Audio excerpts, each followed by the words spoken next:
천지 만물을 창조하시고 또 인간을 창조하시고 죄 짓기 전에, 타락 전에 우리에게 주신 두 제도가 있는데 안식일 계명과 가정제도입니다. 그래서 정말 이 두 제도는 너무나 중요하기 때문에 사단이 끊임없이 안식일과 가정을 공격하고 이 제도를 무너뜨리고 파괴하려고 하고 있죠. 그래서 어떻게 보면 우리 부름받은 우리 제7일 안식 예수 재림교회 하나님의 남은 교회, 우리들의 사명이 있다면 무너진 데를 수보하는 자들이라고 할 수가 있겠습니다. 안식일을 회복하고 정말 가정을 회복하고 특별히 이 마지막 때에 사랑이 식어져가는 이 세상에서 가정을 통하여 진정한 사랑이 무엇인지, 작은 천국이 무엇인지를 우리가 보여줄 수 있다면 우리 가정을 통해서 아마 최고의 메시지고 기별이고 복음이라고 생각이 듭니다. 왜냐? 행복한 가정은 돈으로도 할 수 없지 않습니까? 힘으로도 할 수 없습니다. 하나님이 도와주셔야 하기 때문에 그렇습니다. 그래서 하나님께서 이 가정을 만드실 때, 특별히 아담과 하와를 만드실 때 독처하는 것이, 혼자 사는 것이 참 좋지 못하다, 하나님께서 그렇게 말씀을 하셨습니다. 하나님은 사랑입니다. 사랑을 나누어 줄 대상을 필요로 합니다. 그래서 하나님께서 인간을 창조한 겁니다. 하나님은 사랑이기 때문에 사랑을 줄 대상이 있어야 돼요. 그래서 하나님께서 우리를 창조하신 것입니다. 최근에 새로 들어온 아이 엄마 중에 그 미국에서 음악 치료를 공부하고 그 요양병원 비슷한 곳에서 인턴십 과정을 했는데 그 아이 엄마는 33살 될 때까지 혼자 살기로 결심을 했답니다. 그래서 집안에서 결혼하라고 그렇게 해도 절대 결혼 안 한다고, 혼자 살겠다고 그렇게 했는데 요양원에서 이렇게 보니까 가정이 없고 자녀가 없는 분들이 많이 외로워 보이더라는 거예요. 또 빨리 돌아가시기도 하고. 그래서 그때 생각을 했대요. 결혼을 해야겠다. 가정을 이루어야겠다. 그래서 늦게 결혼을 했지만, 그래서 가정을 이루었고, 그 다음에 아들을 셋을 그렇게 키우고 있습니다. 창세기 1장 27절에 하나님께서 하나님의 형상대로 사람을 창조하셨는데 남자와 여자를 창조하셨습니다. 남자만 하나님의 형상대로 창조하신 것이 아니고 여자도 하나님의 형상대로 창조하셨습니다. 그리고 창세기 2장 18절과 20절에 여호와 하나님이 가라사대 사람의 독처하는 것이 좋지 못하니 내가 그를 위하여 돕는 배필을 지으리라 하시고 하나님께서 여자를 또 지으셨습니다. 그런데 하나님께서 돕는 배필이 필요하다는 것을 아셨지만 강제로 하지 않았다는 사실이죠. 그게 하나님의 사랑의 특성 아니겠습니까? 사랑은 강요하지 않는다는 것이죠. 그런데 우리가 좋은 것이라고 생각하면서 강요할 때가 있죠. 상대방을 강요할 때가 있어요. 그것은 하나님의 정신과 맞지 않습니다. 강요하고 강제하는 것은 그건 사단으로부터 온 것입니다. 죄로부터 온 것입니다. 그래서 하나님께서는 뭐 하셨습니까? 기다리셨습니다. 그래서 사랑은 인내하고 그러지 않습니까? 그래서 하나님께서 가만히 기다리시면서 아담에게 짐승들의 이름을 지라. 그러니까 이름을 잘 쳤어요. 아담이 딱 보니까 다 짝이 있어요. 나만 짝이 없네. 그럴 때 하나님께서 하와를 지어서 아담에게 줬다는 사실이죠. 예, 그래서 여기 창세기 2장 10절에 보면 아담이 모든 짐승에게 이름을 주는데 돕는 배필이 없으므로, 필요를 느꼈을 때 그때 하나님께서 이렇게 강제하지 않았다는 것이죠. 하나님께서. 그리고 레위기 19장 3절 말씀은 좀 특별합니다. 레위기 19장 3절에 부모를 경외하라 그렇게 말씀하시고 안식일을 지키라 이렇게 말씀하셨어요. 네. 그 부모 경외와 안식일 이 두 가지를 같이 말씀하신 성경절이 레위기 19장 3절 말씀입니다. 그래서 안식일 제도가 발전해서 10계명의 첫 번째에서 네 번째 계명이 된 것이고, 가정제도가 발전해서 10계명 중에 다섯 번째에서 열 번째 계명이 된 것이죠. 어떻게 보면 레위기 19장 3절은 10계명의 요약이라고 할 수가 있죠.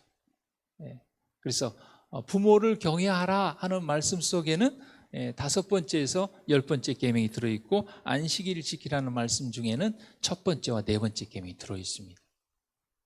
그래서 하나님을 사랑하고 이웃을 사랑하는 것은 정말 뗄래야 뗄 수 없는, 그래서 10계명의 그 두 돌판의 앞에는 둘 다 첫 번째에서 네 번째가 기록되어 있고 뒷면에는 다섯 번째에서 열 번째가 기록되어 있죠. 이게 뗄 수 없는 관계인 것입니다. 그래서 가정을 지키기 위해서는 안식일이 참 중요하죠. 그렇지 않습니까? 온 가족이 참 모인다는 거 쉽지 않잖아요. 그 다음에 또 하나님께서 안식일을 제정하시고 사람을 창조하시고 바로 안식일이 시작됐죠. 그래서 어떻게 보면 그 아담과 하와에게 안식일은 신혼 첫날이죠. 그래서 이번에 제가 또 부부 세미나에서 들었는데, 예전에 어떤 사모님은 안식일은 부부관계 하면 안 된다 이렇게 말씀해요. 그런데 아담과 하와는 안식일에 신혼 첫날에 부부관계를 했을까요? 이번에 목사님도 그렇게 말씀하시더라고요. 그래서 안식일도 거룩하고 성스러운 성일이고, 가정제도도 가정 안의 성도 굉장히 거룩한 것이죠. 어떻게 보면 지성소와 같은 것이죠. 지극히 거룩한 것이죠. 제가 이제 말씀을 준비하면서 어렸을 때 저희 부모님들이 이렇게 생각해 보니까 막 알콩달콩하고 막 서로를 이해해주고 막 살아가고 그런 거 잘 못 본 것 같아요. 그냥 결혼하셔서 그냥 일하시고 자녀 키우고 인생의 고달픔 속에서 뭐 싸우기도 하시고 막 이렇게. 그래서 어린 마음에 이렇게 그 식사하다가 막 다투시고 막 큰 소리가 나오고 그러면 참 불안했어요. 어린 마음에는 부모님이 싸우면은 아유 이거 뭐 헤어지자고 고아되는 거 아닌가. 이제 그게 이제 여러 번 반복되니까 그러려니 이제 하게 됐지만, 그 어린 자녀들 입장에서는 부모님들이 서로 참 사랑하는 모습을 보일 때 이렇게 안정이 되는 것 같아요. 그런데 막 싸우고 다투고 막 큰 소리가 나고 그러면 굉장히 정서적으로도 이렇게 불안해지는 것 같아요. 그리고 제가 예전에 교회에 있을 때에 그 집에는 이제 딸이 셋이 있었는데 교대를 갔어요. 어떻게 이제 그 시골 그 전용으로 해가지고, 그래서 엄마가 이렇게 좀 방문도 가고 또 성경도 가르치라고 해서 제가 이제 가서 학교에 가서 이렇게 좀 성경 공부도 하고 그랬는데, 그 딸이 결혼을 안 하려고 그래요. 왜 그런가? 그 아빠가 자주 그 엄마에게 가정에 폭력이 많이 있었거든요. 그러니까 그 딸들은 그 처음에 본 그 남자에 대한 상이 아버지의 폭력을 행사하는, 그러니까 모든 남자들이 다 그럴 거라고 생각해요. 그래서 그런 가정에서 자란 딸들은 다는 아니지만 되게 결혼을 안 하려고 그러고. 그러나 이렇게 엄마 아빠가 서로를 위하고 사랑하고 그런 행복한 모습을 보여준 그 가정에서 자란 자녀들은 빨리 결혼하고 싶어 합니다. 가정을 이루고 싶어 하죠. 창세기 2장 24절에 결혼에 대해서 하나님께서 말씀하셨는데, 남자가 부모를 떠나 그 아내와 연합하여 둘이 한 몸을 이룬다, 이렇게 말씀하셨습니다. 이 결혼은 이 분리와 결합, 좀 모순되는 것 같지만 이 두 가지가 나와 있어요. 결혼을 하기 위해서는 떠나야 됩니다. 부모를 떠나야 돼요. 예. 그래야 아내와 연합해서 한 몸, 한 가정을 이루게 되는 것이죠. 예, 그런데 저도 이렇게 이제 교회 안에서나 밖에서나 이렇게 보면 두 사람은 문제가 없는데 양쪽 집안이 문제가 돼가지고 가정이 어려운 경우도 참 많이 보게 됩니다. 그래서 이번에 강사로 오신 목사님께서 아들을 이렇게 결혼을 시켰는데 초대할 때까지 절대 안 간다고 그랬대요. 근데 진짜 2년 동안 초대를 안 하더래요. 그래가지고 2년이 지나서 그 사모님 생신 때 이렇게 초대를 하더라고요. 처음 가봤답니다, 그 집을. 근데 어찌됐건 우리가 조금이라도 개입을 해서 그 가정이 잘못되면 안 된다는 생각에 그렇게 하시고, 그 아들 집 얼마나 가보고 싶겠어요. 그래서 한 번은 그 옆을 지나가다가 저기 뭡니까, 아파트만 한 바퀴 빙 돌고 왔다고. 근데 그 딸 집은 이제 사이 없을 때 한 번씩 가서 밥도 해 먹고 오고 그런다고는 얘기를 들었습니다. 하나님께서는 어찌됐건 부모를 떠나 독립해서 연합하여 독립된 한 가정을 이루는 것을 결혼으로 말씀을 이렇게 하셨습니다. 그리고 하나님께서는 에베소서 5장 23절에 남편과 아내와의 관계를 그리스도와 교회의 관계로 이렇게 상징적으로 보여주고 묘사를 하셨어요. 정말 이 세상에 어떤 표현이 이거보다 좋은 표현은 없는 것 같아요. 정말 예수님께서 교회를 위해서 십자가의 길을 가시고 정말 목숨을 걸고 사랑하신 그 사랑을 남편이 아내에게 하라는 것입니다. 그러면 그 가정이 얼마나 행복한 가정이 되겠습니까?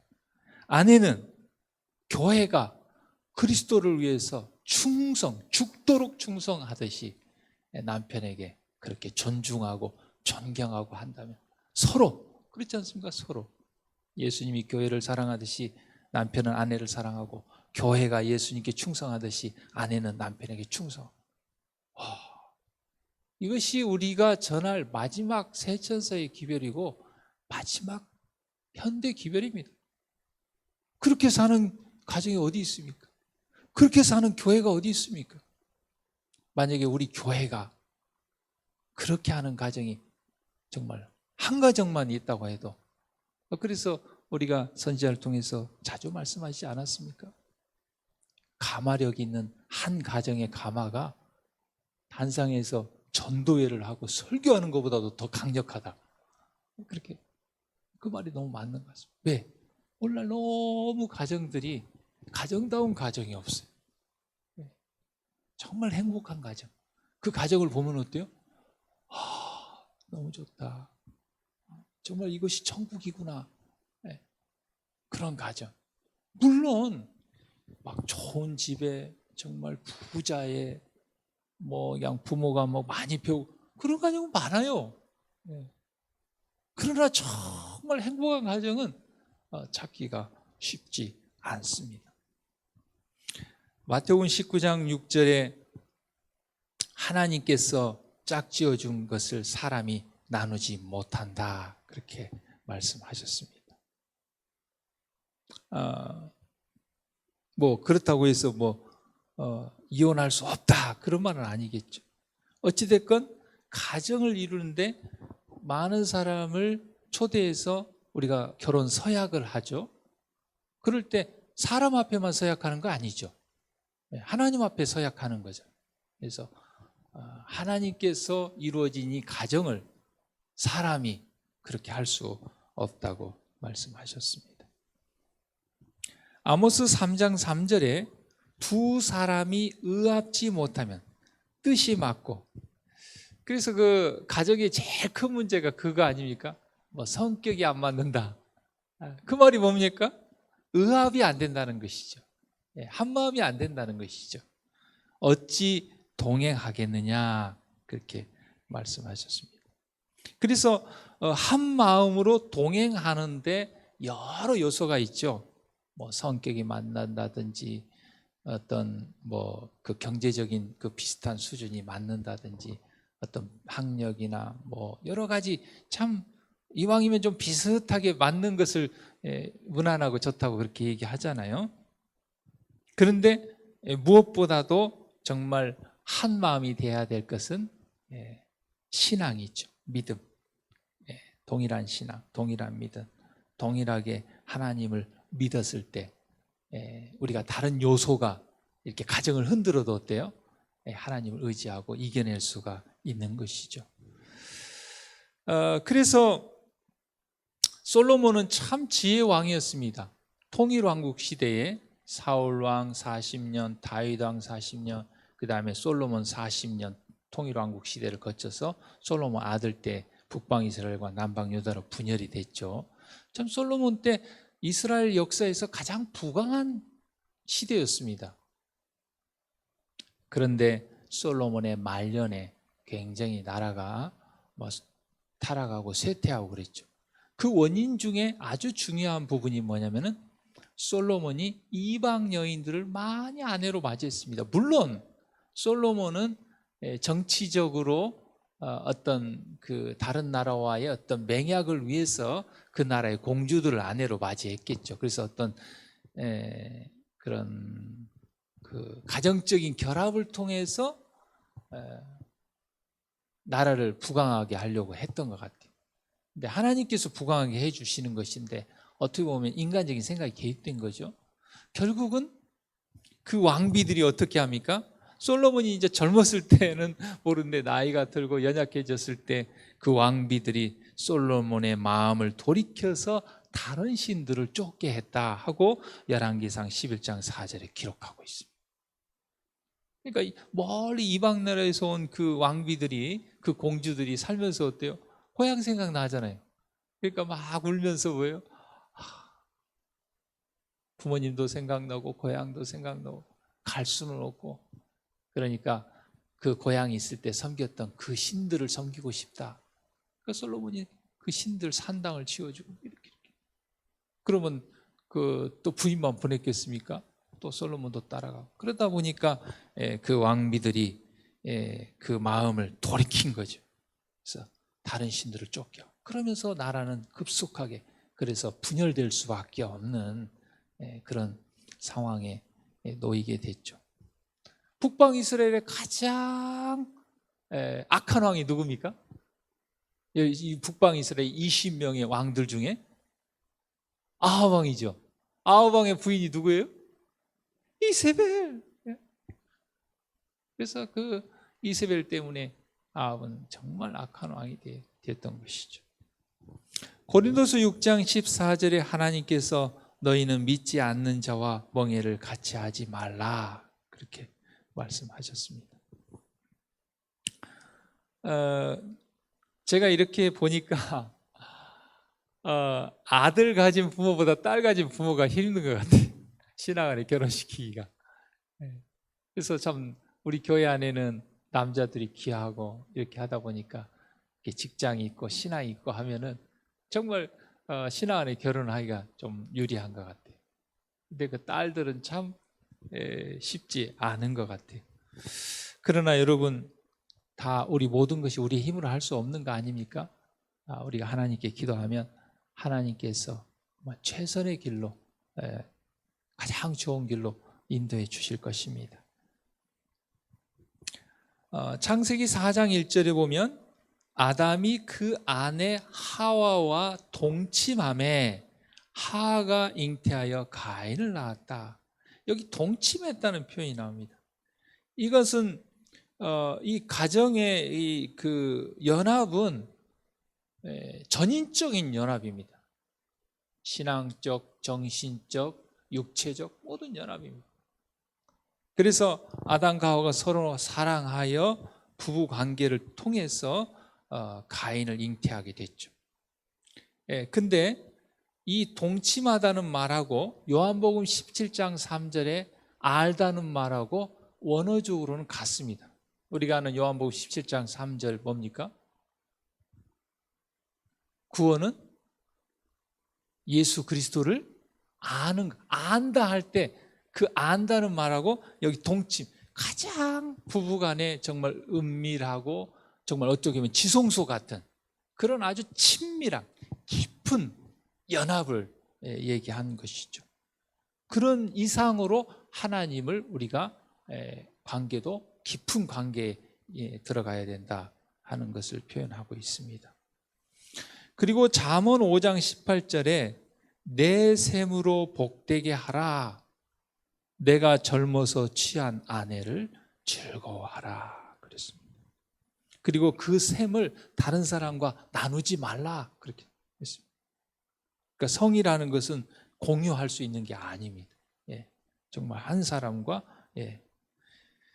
그 다음에 히브리서 13장 4절에는 모든 사람은 혼인을 귀히 여기고 침소를 더럽히지 않게 하라.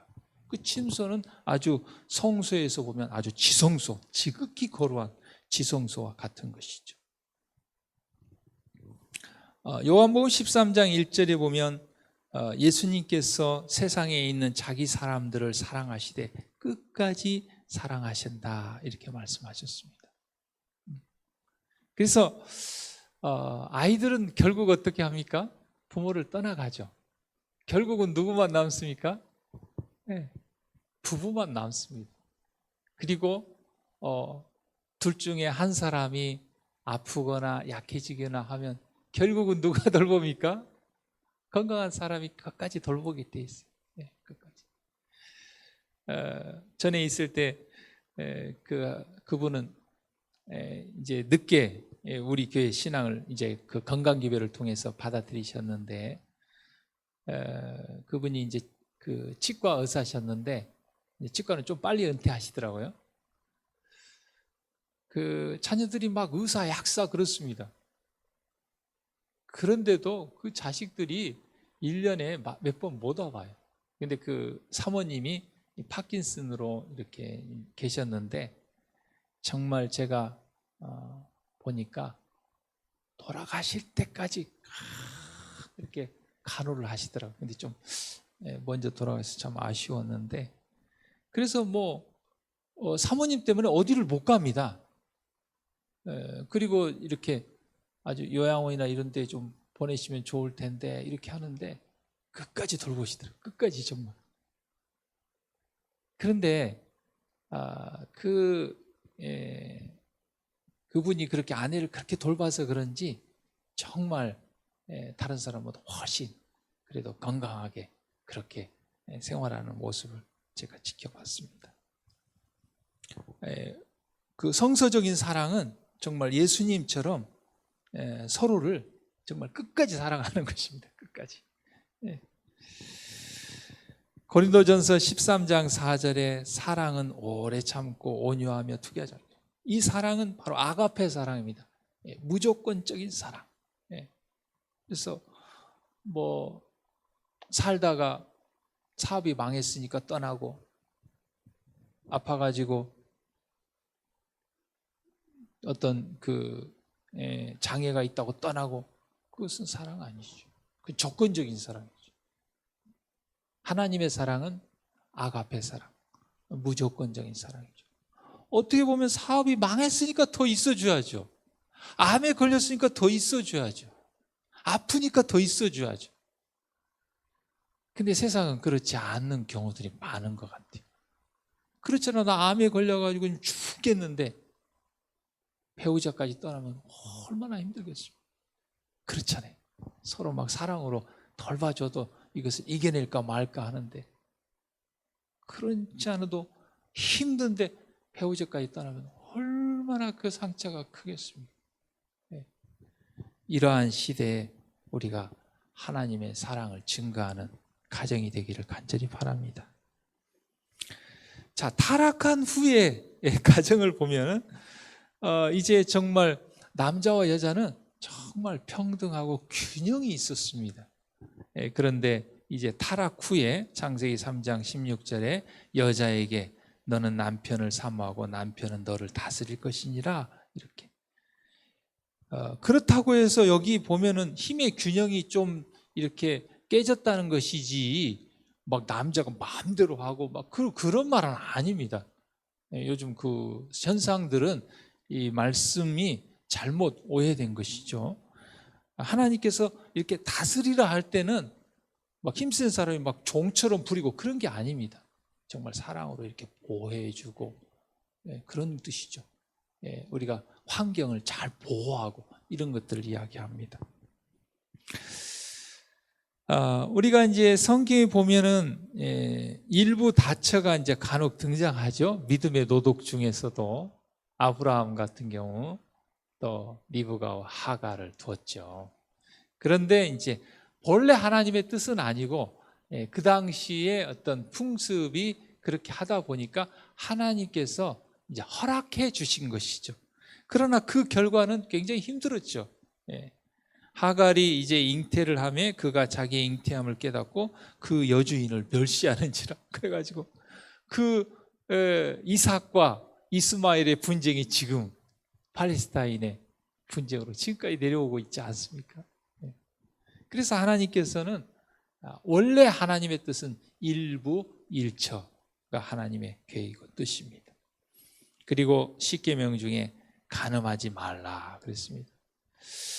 정말 뭐 이런 것까지 성경의 십계명에 넣어야 됐을까 이렇게 생각하는데, 오늘날 보면은 정말 돌에 명백히 새겨야 되는 게 맞는 것 같아요. 너무 그냥 정말 간음이 만연하고 그걸 또 당연하게 생각하고 뭐 이런 시대에 우리가 살고 있죠. 그런데 우리 참 진리를 믿는 하나님의 백성들이 이 말씀을 따라 이렇게 서로를 사랑하는 것을 보여준다면 아마 세상 사람들은 놀랄 거예요. 그런 생각을 가진 사람도 있는가 보구나. 그런 가정도 있구나. 고린도전서 6장 9절과 10절에 간음하는 자는 여러 가지 이제 얘기했는데, 제가 그 중에 하나, 간음하는 자만 뺐는데, 하나님의 나라를 유업으로 받지 못한다고 하나님께서 말씀하셨습니다. 또 지난 안식일에 제가 설교를 했습니다마는 마음에서 나오는 것이 악한 생각, 살인, 간음, 그래서 여자를 보고 음욕을 품는 자마다 마음에 이미 간음한다고 그랬고, 그 다음에 근친상간, 레위기 18장 6절에 보면은 고륙 친척을 가까이 하여 그 하체를 범하지 말라 그랬습니다. 야곱의 아들 루벤은 장자였습니다. 그러나 후처인 빌하와 정말 근친상간을 해가지고 장자권을 잃어버렸죠. 그래서 그 장자의 그 명분이 그 요셉에게 가버렸죠. 제가 어렸을 때 토끼를 키웠어요. 근데 이제 토끼를 이제 사오면은 암수 한 쌍을 사오거든요. 그럼 이제 새끼를 낳아요. 그러면 새끼가 암컷이든지 수컷이든지 또 어미 암컷 수컷하고 교배를 해서 새끼를 낳고 그래요. 동물은 그렇습니다. 동물은 그런 양심이나 뭐 그런 게 없어요. 그런데 만약에 사람이 그렇게 한다면 그건 사람이 아닌 것이죠. 고린도전서 5장 1절에 이러한 음행들은 이방인 중에도 없는 것이라, 하나님을 모르는 사람도 양심이 바른 사람들은 그렇게 하지 않습니다. 그런데 누가 그 아비의 아내를 취하였도다. 루벤이 비라를 취했죠. 마태복음 19장 8절에 예수께서 가라사대 모세가 너희의 완악함을 인하여 아내 내어버림을 허락하였거니와 본래는 그렇지 않다, 그렇게 말씀하셨습니다. 또 동성연애에 대해서 제가 부모 교육 지도자 과정을 하면서 이제 청소년 부분을 하면서 이제 성 문제를 좀 이렇게 강사님이 좀 이렇게 얘기를 했는데, 물론 이제 이렇게 태어날 때부터 이 동성에게 끌리는 그런 경향을 가진 사람도 있답니다. 그런데 의외로 또 후천적으로 그렇게 되는 경우도 많대. 그러니까 정말 하나님께서 주신 거룩한 성보다 더 쾌락을 쫓아서, 동성연애를 통해서 막 더 쾌락을 쫓아가는 경우들이 있었죠. 우리가 아는 것처럼 소돔과 고모라 성의 죄의 타락의 가장 극이 동성연애죠. 유다서 1장 7절에 소돔과 고모라와 그 이웃 도시들도 저희와 같은 모양으로 간음을 행하며 다른 색을 따라갔다 그 말입니다. 남자와 남자로 여자와 여자로 동성연애를 한 것입니다. 그래서 영원한 불의 형벌을 받았습니다. 그래서 그것을 거울 삼아 우리는 그렇게 하지 말라는 것입니다. 그래서 소도마이트가 그 동성연애하고 원어가 같습니다. 거기 동성연애 원어가 그 소돔에서 나온 것입니다.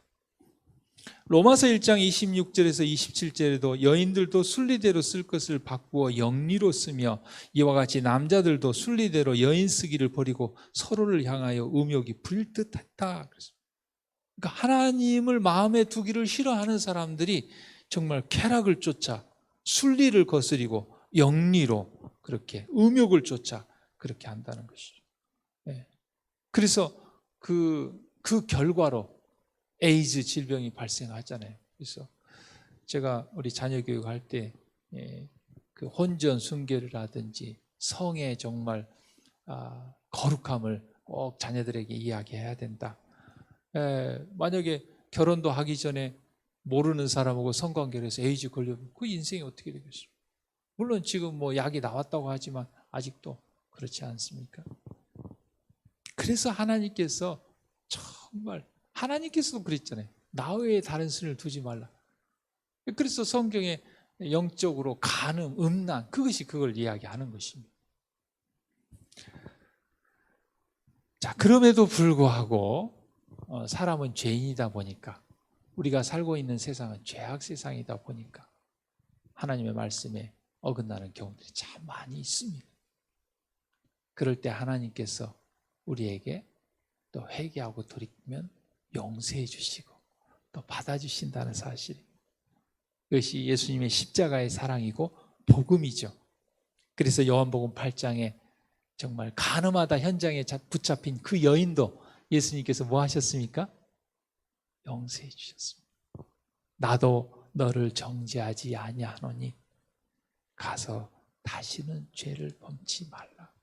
성도 여러분, 우리가 과거에 지나온 길에 어떠한 삶을 살았다 할지라도 오늘 우리가 하나님의 말씀에 어긋난 것을 이 시간 하나님 앞에 내놓고 회개하고 돌이키면 하나님께서 용서해 준다고 말씀하셨습니다.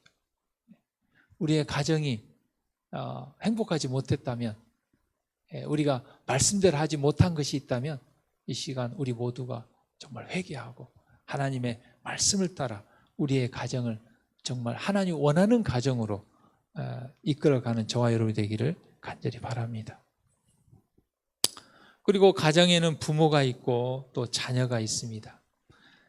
누가복음 2장 23절에 요셉과 마리아가 예수님을 봉헌한 장면이 납니다. 아기를 죽게 드리고.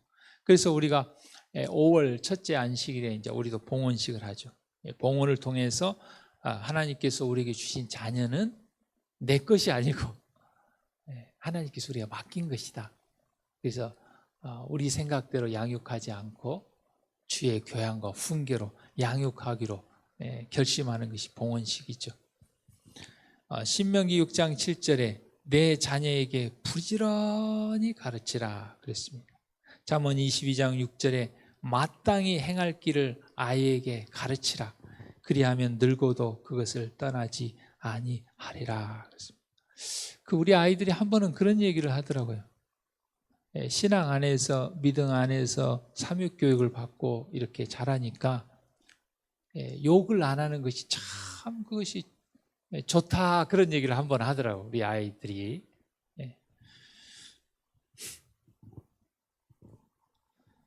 이 마지막 때 사단이 정말 가정을 무너뜨리고 안식일을 무너뜨리는 이 세상에 마지막 기별이 뭡니까? 뭐 엘리야 선교단이라고 그랬죠. 그 이름은 참 좋은 겁니다. 엘리야. 예. 여기 말라기 4장 5절 6절에 보라 여호와의 크고 두려운 날이 이르기 전에, 예수님 재림 전에 내가 선지자 엘리야를 너희에게 보내리니 그가 아비의 마음을 자녀에게로 돌이키고 자녀들의 마음을 그들의 아비에게로 돌이키게 하리라. 돌이키지 아니하면 두렵건대 내가 와서 저주로 그 땅을 칠까 하노라. 정말 이 마지막 때 우리가 회복해야 될 것은 안식일도 중요하지만 가정이 회복돼야 됩니다. 정말 욕심이죠. 부모의 욕심이죠. 그래서 아이들이 공부, 출세하도록 공부시킨다는 명분 하에 정말 우리의 가정이 얼마나, 그래서 자녀들이 부모에게 함부로 하고 심지어는 욕을 하고 해를, 그래서 이 말씀처럼 자녀들의 마음을 아버지에게로, 또 뿐만 아니라 어떤 부모는 또 막 폭력을 자녀들의 행사, 아버지의 마음을 자녀에게로. 정말 마지막 때 돌이키고 회복해야 될, 무너진 데를 회복할 뿐만 아니라 무너지 가고 있고 무너진 가정들을 위해서 우리의 가정을 통해서 그들에게 복음을 전해서 그들의 가정도 하나님이 원하시는 기뻐하는 그런 가정을 이루도록 해야 될 역할이 우리에게 책임이 있다는 것을 꼭 기억하게 되기를 바랍니다. 그래서 저는 정말 여러 사역이 있지 않습니까? 제가 광주중앙교회에서 전도사로 3년 반 겨울에 있었습니다. 여러 사정 때문에. 정말 돌아가신 조동현 목사님, 그때 1년에 침례를 50명씩 줬습니다. 그리고 그때는 광주중앙교회 부임해서 침례를 50명을 못 주면 무능한 목사라 그런 것이 있었어요. 그 정도로 목사님도 열심히 했고 우리 성도들도 참 열심히 했습니다. 그래서 1년에 2번 이상씩 전도회를 했습니다. 막 건강 세미나, 건강 워크샵, 예언 세미나, 막 복음 전도회. 그래서 저도 인턴 전도사를 하면서 참 꿈을 꿨어요. 중앙교회에서 배운 대로. 그래가지고 그 순천의 작은 교회로 부임해서 갔는데 두 가정이 이혼 직전에 놓여 있는 거예요. 몇 명 되지도 않아요. 10명도 안 돼요. 한 7, 8명인데 그 중에 두 가정이 이혼 직전에 있는 거예요. 제가 막 충격을 받았어요. 제가 대학교 3학년 때 신앙을 받아들이고 교회 안에 들어와서 막 처음 본 거예요. 그래서 제가 막 새벽에 가서 하나님께 제가 상담도 모르고 정말 아는 것도 없는데 하나님께 매달려 기도를 많이 했습니다. 근데 참 기적적으로 그 두 가족이 회복이 됐어요. 하나님께서 회복시켜 주셨죠. 제가 그때부터 정말 가정이 중요하다는 걸 알았어요. 물론 우리 기별을 통해서 가정이 중요하다는 걸 늘 듣고 배웠지만 정말 예언도 중요하고 건강도 중요하지만 가정이 무너지니까 예언이고 건강이고 이게 다 무너져 버리더라고요. 그때부터 하여튼 제가 늘 이 가정에 대해서 소중함에 늘 생각했고 또 이제 약간 그런 공부도 했고 제가 이렇게 교회를 부임해서 가면 꼭 가정 세미나를 꼭 했습니다. 우리 교회도 좀 몇 번 했는데 알지만 또 잊어버리잖아요. 그래서 이제 그 부분에 좀 특별한 또 기별을 가지신 분들을 좀 초청을 해서 만약에 저보러 예언 세미나를 할 거냐, 건강 세미나를 할 거냐, 가정 세미나를 셋 중에 하나를 하라면 저는 가정 세미나. 가정이 너무 중요하니까요. 이 가정이 무너지면 모든 게 다 무너져 버리거든요. 신앙도 다. 그래서 또 이번에 5월에 우리 또 장세열 목사님을 모시고 우리가 또 가정 세미나를 하게 되는데 늘 하던 건데 이렇게 하지 마시고 이번에 또 잘 기별을 듣고 우리의 가정이 좀이라도 더 행복한 가정, 또 우리의 행복한 가정을 통해서 또 다른 사람에게 또 복음을 전하는 통로가 되는 귀한 우리 모두가 되기를 간절히 바랍니다. 기도하겠습니다.